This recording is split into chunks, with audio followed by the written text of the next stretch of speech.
Hello, सगळ्यांचं स्वागत आहे आपल्या ड्रीम MPSC स्टडी ब्लॉग या चॅनलवरती। आणि आपण तलाठी भरती तसेच इतरही सरळ सेवा आणि इव्हन तुम्ही MPSC साठी सुद्धा या व्हिडिओचा आधार घेऊ शकाल। तर अशी सिरीज स्टार्ट करतोय ज्यामधला आपण पहिला आजचं लेक्चर घेतोय ते आहे मराठी व्याकरणाचं। आणि यामध्ये आपण मराठी व्याकरणाचं जे काही बेसिक आहे तर ते स्टार्ट करतोय। आता पहिलं लेक्चर आहे आणि बऱ्याच जणांना काय वाटतं की ह्या सगळ्या गोष्टी निग्लिजिबल आहेत किंवा काही महत्त्वाचं नाही, काही जणांच्या तोंडपाठ असतं, परंतु ही स्टार्टिंग आहे आणि यावरती एखादा प्रश्न जर आला आणि तो जर आपला चुकला, जो की इतरांचा जर का बरोबर आला, कारण आता आयोगाचा पेपर असणार आहे किंवा MPSC मार्फत सरळ सेवा होणार आहे, तलाठी भरती होणार आहे, तर त्यामध्ये मग आपल्याला त्याच दृष्टिकोनातून अभ्यास करणं आवश्यक असतं। तर थोडंसं डीप जावं लागतं। त्यामुळे मग आपण आता वेळ आहे, अजून जाहिरात आलेली नाहीये, मागणीपत्र जातील, त्यानंतर जाहिरात येईल आणि मग सगळ्यांची धावपळ होईल। मग क्लास लावू की काय करू की हे करू की ते करू, त्यापेक्षा आत्तापासून आपण चाललोय तर आपण थोडंसं शांततेने आणि डीपमध्ये घेऊया।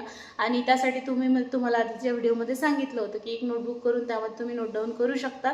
त्यासोबत आपण एक ग्रुपसुद्धा करू जिथे मी तुम्हाला नोट्ससुद्धा नंतर प्रोव्हाइड करेल। सो आजचं पहिलं लेक्चर आहे, तुम्ही सर्वांनी ते नोट डाऊन करून चांगल्या प्रकारे ऐका आणि कसं वाटलं मला कमेंट करून सांगा। त्यामध्ये काय काय इम्प्रूव्ह मी आणखी करू ते सुद्धा मला सांगा, जेणेकरून आणखी चांगले व्हिडिओज मी तुमच्यासाठी घेऊन येऊ शकेल। सो आपण स्टार्ट करूया आजचं आपलं पहिलं लेक्चर। काय काय घेणार आहोत ते तुम्हाला पुढे कळेल। So start Karatoya. हॅलो, तर आपलं पहिलं लेक्चरमध्ये आपल्याला पाहायचं आहे भाषा विकास। आता भाषा विकास या घटकांतर्गत आपण 8 गोष्टी पाहणार आहोत। त्या कुठल्या कुठल्या, तर सर्वप्रथम आपण पाहूया भाषा म्हणजे काय, त्यानंतर लिपी, लिपीनंतर वर्ण, अक्षर, शब्द, त्यानंतर शब्दच नंतरच पद, म्हणजे शब्दांनाच पद असं म्हटलं जातं, तर पद, त्यानंतर वाक्य आणि त्यानंतर आपण पाहणार आहोत तर व्याकरण।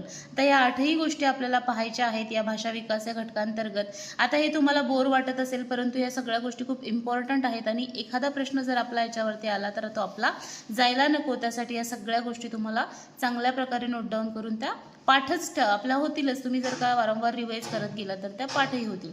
तर सर्वप्रथम आपण भाषा विकासाच्या व्याख्या पाहूया।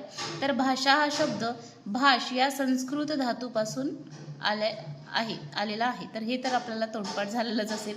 जे नवीन असतील त्यांनी लक्षात ठेवा की भाषा हा शब्द भाष या संस्कृत धातूपासून, आता हे संस्कृत शब्द सुद्धा इथे लक्षात ठेवणं आपल्याला आवश्यक आहे, आलेला आहे। तर भाष या शब्दाचा अर्थ काय, मग भाष म्हणजे बोलणे किंवा बोलण्याचा व्यवहार करणे। भाषा शब्दाचा अर्थ बोलणे किंवा बोलण्याचा व्यवहार करणे। आपले विचार व्यक्त करण्यासाठी आपण जे शब्द वापरतो व त्या शब्दांची विशिष्ट पद्धतीने रचना करतो त्यालाच भाषा असे म्हणतो। मग भाषेची व्याख्या आपल्याला इथे दिसते। भाषा म्हणजे काय, तर आपण आपले जे विचार व्यक्त करतो किंवा जे बोलतो त्यासाठी जे शब्द वापरतो आणि ते आपण कसेही वापरत नाही। आता मी जे बोलते त्यातून तुम्हाला काहीतरी लक्षात येते, कसेही जर का मी शब्द बोलले तर त्याचा आपल्याला अर्थ लक्षात येणार नाही। व्यक्त विचार आपले असं जर मी तुम्हाला सांगितलं तर त्याचा अर्थ येईल का, आपले विचार व्यक्त, यातूनच आपल्याला काहीतरी अर्थ बोध होतो। म्हणजे एक विशिष्ट अशी ती रचना असते आणि विशिष्ट पद्धतीने जी आपण रचना करतो मग त्यालाच आपण भाषा म्हणतो।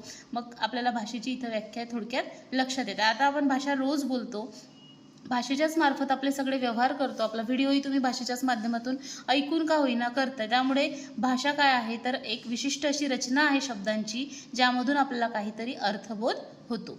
मग विचार, भावना, मग आता आपण काय काय त्याच्यामध्ये, आता मग आपण ही जी काही भाषा बोलतो त्या भाषेमधून आपण काय काय करतो, तर आपले काहीतरी विचार मांडतो, आपल्या काहीतरी भावना असतात त्या एक्सप्रेस करतो, आपले काहीतरी अनुभव आहेत ते सुद्धा आपण इतरांना सांगतो किंवा काही कल्पना असतो त्या व्यक्त करतो। मग त्या व्यक्त करण्यासाठी आपल्याला कशाची गरज पडते, तर भाषेची आपल्याला गरज पडते। बोलणारा व ऐकणारा यांना जोडणारा पूल म्हणजे भाषा आहे। आता यातले एकूण एक वाक्य महत्त्वाचे आहे तेच मी तुम्हाला देत आहे। विचार व्यक्त करण्यासाठी मानवाला मिळालेले मुख्य साधन म्हणजे काय आहे, तर भाषा आहे। आता भाषाच जर नसती तर आपण आपले विचार इतक्या स्पष्टपणे मांडू शकलो नसतो, काहीतरी त्यातही आले असते, परंतु हातवाऱ्यांची भाषा म्हणा, पण ते एक प्रकारची तीही भाषाच असते। त्यामुळे मग आपल्याला जे काही मिळालेलं साधन आहे तर ती भाषा आहे, ज्यामुळे अतिशय प्रभावीपणे माणसांचं कम्युनिकेशन होतं, आपल्या विचारांचं आदान प्रदान होतं आणि हे आपल्याला मिळालेलं काय आहे, तर एक मुख्य साधन आहे। आता भाषा म्हणजे व्यवहारास प्रवृत्त करणाऱ्या सार्थ व अन्वित ध्वनींचा समूह होय। विचार, आपले जे काही व्यवहार आहेत, आपले जे व्यवहार करतो आपण ते भाषेच्या माध्यमातून करतो आणि मग ते काय आहे, तर सार्थ म्हणजे त्यामध्ये काहीतरी अर्थ आहे. अन्वित ध्वनींचा तो काय आहे, एक समूह आहे. कसेही आपण शब्द न वापरता एक अर्थपूर्ण पद्धतीने ते वापरतो आणि म्हणूनच मग आपले व्यवहार होतात. व्यवहारासाठी भाषा आपल्याला प्रवृत्त करते. मग या भाषेचीच वैशिष्ट्य काय आहे, तर भाषेचे स्वरूप कसे असते, ध्वनिमय असते. तुम्हाला ऐकू येत आहे म्हणजे काहीतरी ध्वनी आहे, ध्वनिमय स्वरूप असते. त्यानंतर मनुष्याची मूळ भाषा ही सृष्टीतील ध्वनी अनुकरणातूनच उत्पन्न झालेली आहे. आता माणूस जे आहे तर माणसाने काय केलं आहे, काहीतरी गोष्टींसाठी अनुकरणातून म्हणा किंवा इतर गोष्टींचं अनुकरण करून काहीतरी त्याला चिन्ह दिले, काहीतरी ध्वनी दिले आणि त्यामधूनच या भाषेची काय आहे तर निर्मिती झालेली आहे. जन्म कसा झाला आहे, भाषेचा जन्म मानवी सहज प्रवृत्तीतून आणि आत्मप्रकटीकरणातून झाला आहे. आपण ठरवलेलं आहे की या गोष्टीला पेनच म्हणायचं, याला वहीच म्हणायची. मग हीच आपण पिढीजात शाळेमध्ये शिकवत जातो मुलांना की हा काय आहे, पेन आहे. अशीच ही भाषा जी आहे ती एका पिढीकडून दुसऱ्या पिढीकडे अशी हस्तांतरित होत गेली आणि भाषेचा तशातून जन्म झालेला आहे. म्हणजे मानवाच्या सहज प्रवृत्तीतून आणि आत्मप्रकटीकरणातून या भाषेचा जन्म झालेला आहे. भाषा विकास मानवाच्या बोलण्याच्या व्यवहारातून झालेला आहे. मग बोलण्याच्या व्यवहारातून मग त्याचा आणखी विकास झाला. मग काही जण एखाद्या गोष्टीला अस्पष्ट उच्चारत असतील किंवा विचित्र पद्धतीने उच्चारत असतील तर मग त्यामधून माणसाचं जे काही भाषेचा विकास आहे तर बोलण्याच्या व्यवहारामधून मग नाही असं नाही म्हणायचं, असं म्हणायचं, असं करून करून या भाषेचा जन्म झालेला आहे, विकास झालेला आहे व्यवहारामधून. प्रवास एका पिढीकडून, भाषेचा जो प्रवास आहे तो एका पिढीकडून दुसऱ्या पिढीकडे झालेला आहे. आता जर शाळा बंद करून टाकल्या, अ आ इ मुलांना शिकवणं बंद केलं, ABCD बंद केलं शिकवणं, तर भाषा पुढे जाईल का? आपल्या घरातल्या लहान मुलाच्या समोर आपण काही बोललोच नाही तर तो बोलणं शिकेल का? तर नाही शिकणार. त्यामुळेच हा जो काही प्रवास आहे तो एका पिढीकडून दुसऱ्या पिढीकडे, जसा आपला संपत्तीचा प्रवाह होतो तसाच आपल्या भाषेचा सुद्धा प्रवास जो आहे तो एका पिढीकडून दुसऱ्या पिढीकडे. आपण घरात बाळाला पहिले शिकवतो की याला आ म्हणायचं, पा म्हणायचं, पाणी म्हणायचं, मम म्हणायचं, अशा वेगवेगळ्या पद्धतीने आपण शिकवतो आणि मग त्यातूनच त्याच्या भाषेचा विकास हा होत असतो. आता भाषा काय आहे, मानवाची निर्मिती आहे. देवाने वगैरे तयार केली आहे का? तर नाही. भाषा ही काय आहे, मानव निर्मित आहे आणि मानवानेच तिची निर्मिती केली आहे आणि हे एक संवादाचं असं प्रभावी असं माध्यम आहे. साहित्य आणि आत्मविष्काराचे प्रभावी माध्यम आहे. आता भाषेच्याच माध्यमातून साहित्य निर्मिती सुद्धा होते. त्यामुळे साहित्याचं किंवा आपल्या आतमध्ये जे काही कलागुण आहेत, आत्मविष्कार आहे, भाषण असेल, बोलणे असेल, संवाद असेल, कविता वाचन असेल, या सगळ्या गोष्टींचा आविष्कार करण्याचं किंवा प्रकट करण्याचं साधन कुठलं आहे तर आपली भाषाच आहे. भाषा विकास कला विकास न्यायाने घडून आला.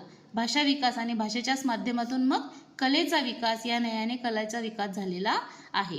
भाषा ही स्थलकालानुरूप बदलते. आता आम्ही विदर्भात राहतो, विदर्भातली भाषा आबे काबे अशा टाईपची आहे आणि तेच आपण खानदेशाकडे गेलो तर तिकडे टोनिंग थोडी बदलते, भाषा बदलते. किंवा तुम्ही मराठवाड्यात गेला तिकडे भाषा बदलते.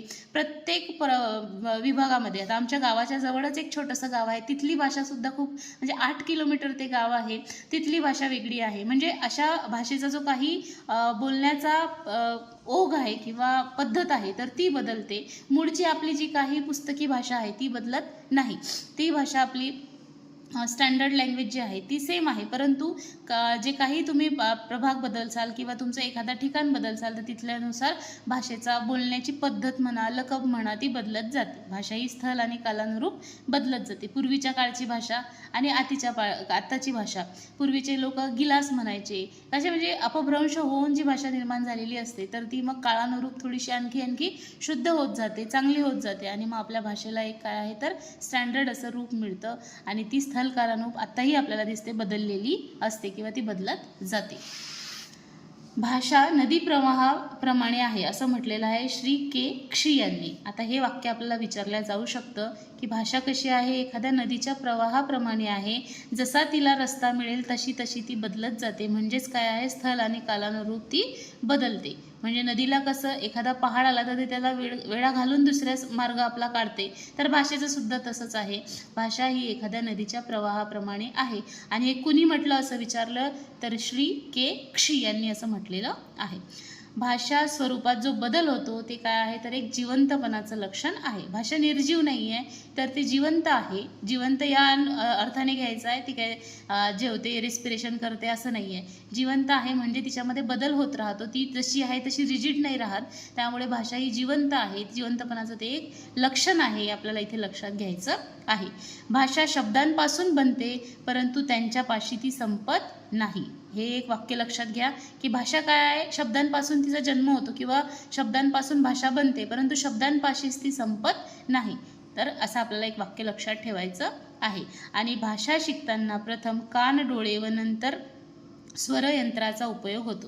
आता लहान बाळाचं उदाहरण चांगलं लक्षात घ्या. आता माझी मुलगी छोटी आहे, तुम्हाला सगळ्यांना माहिती आहे.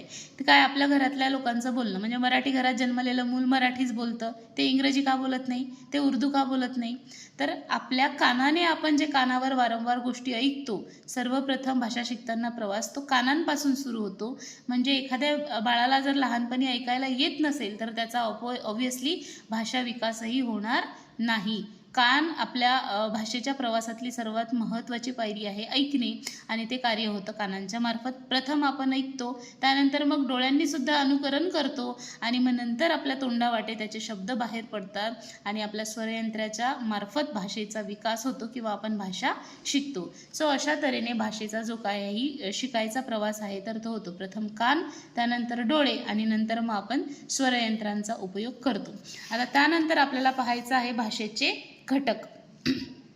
तर हा जो काही टॉपिक आहे तर हा आपण नंतर पाहूया की कुठले कुठले घटक आहेत आणि त्यानंतर भाषेचे प्रकार जे आहेत, नैसर्गिक भाषा आहे, कृत्रिम भाषा आहे, तर ते आपण पुढे पाहू. त्याला स्वाभाविक भाषा, नैसर्गिक भाषेला स्वाभाविक भाषा, कृत्रिम भाषेला सांकेतिक भाषा असं म्हटलं जातं. तर या सगळ्या गोष्टी आपण पुढे पाहूया पुढच्या टॉपिकमध्ये. आता हा पहिला टॉपिक आहे. तुम्हाला माझं जे शिकवणं आहे ते लक्षात आलं असेल तर मला कमेंट करून सांगा.